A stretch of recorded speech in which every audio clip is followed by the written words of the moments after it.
We have Karen Vaughn on with us. She is the mother of a fallen Navy SEAL, Aaron Carson Vaughn. He was part of SEAL Team 6. He was killed in action in Afghanistan when his chopper carrying 30 Americans was shot from the sky, rushing into battle. It put Karen on a new path, and she's here to talk to us about it. Hi, Karen. How are you? I'm good, Glenn. How are you? I'm good. Tell me about how your journey is going. Life without a child, after you bury a child, is complicated. There's never a moment where you feel like you've gotten past that, or there's never going to be a door closed on that and like, oh, that was just a chapter of my life. You struggle every single day just trying to figure out the new normal, and you miss that person every single day of your life. But I think God has been good. I think about this with I think about this with my kids all the time, especially with them entering teenage years now, and the suicide rate that's going through the roof with teenagers, and I just cannot get my arms around what it is like or what it must be like to lose a child. I don't know how I would deal with it. Glenn, there's nobody knows how they would deal with it. I used to think that people who lost a child, surely God only put that on people who weren't that close to their children or didn't really have a real maternal or paternal instinct. Because I thought, how could anybody that felt like I did about my kids, coached them in their peewee baseball leagues and basketball leagues, and went to church with them, every time the doors open and led their youth groups, and I just thought that couldn't happen to someone like me because I couldn't survive it. But the truth is that we're all very, very much stronger than we think we are, and we can get through anything, as you've proven time and time again, Glenn. We're strong people, and it's always mind over matter, right? When struggles or attacks from people or different things pop up in our lives, we figure out a way to overcome them because we're made a lot tougher than we think we are. So that's how you get through it, just one day at a time, and you keep figuring it out. So you've done the Moms for America, and the Moms March movement is really kind of your hole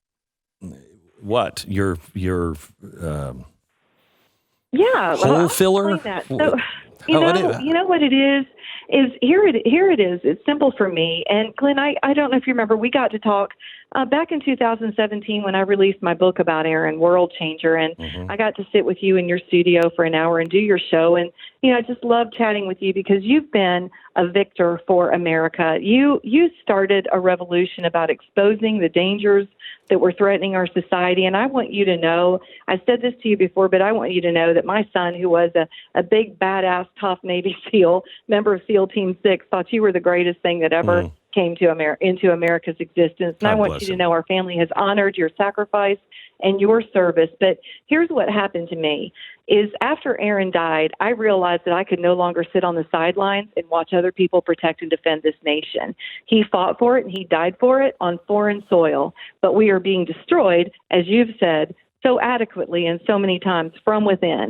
And so if we're willing to send our sons and daughters to foreign nations to die to protect us from threats over there, then what the heck are we doing if we don't also fight what's happening inside our own government to make sure that that America is not demolished from within? And so that's why my husband and I both got up and we straightened our backs and we straightened our knees and we said, you know what, till the day we die, till we draw our last breath, we will not allow his sacrifice to be wasted. And we won't allow the pain we've experienced to be wasted. We are fighting for the sovereignty of our nation. It is an all-out war in every way. And, you mentioned, and I don't want to drag this out, but you mentioned suicide rates. Is there any reason that any of us who are paying attention to our culture don't understand? We absolutely understand why suicide rates are so high. Yes. We've completely disrespected the value of life.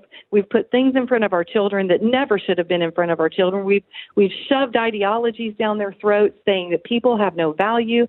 Glenn, just on it goes. And I don't know how somebody loses a child to suicide. My walk has been very different. It's been a walk of pride with a straight back and a son who died fighting for his nation, all those valiant things. But I'm not without the thought sometimes, what if he hadn't died in battle and he'd come back here and been treated the way so many veterans have been treated in our society, and he died by suicide later on? Those thoughts have crossed my mind. If he felt that hopelessness in this society that left him and abandoned him after he gave so much for it, which is just another facet of what we're experiencing. So that's why I joined an organization called Moms for America. We are fighting for the sovereignty of our nation, and we are a national movement of moms who are out there to reclaim our culture for truth, family, and freedom. That's our motto, and that's what we're doing in every single way we possibly can. This was the number one target, and the culture has been lost, and it needs to be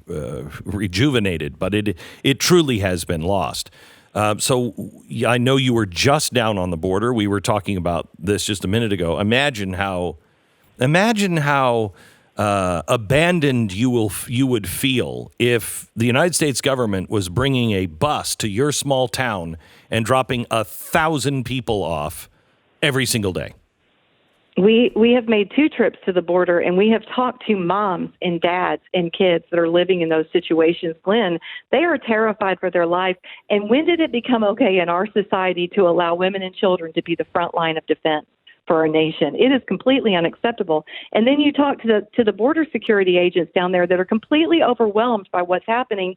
And then you still have people like Nancy Pelosi hiding behind her walls, saying that walls are something we should be ashamed of wanting.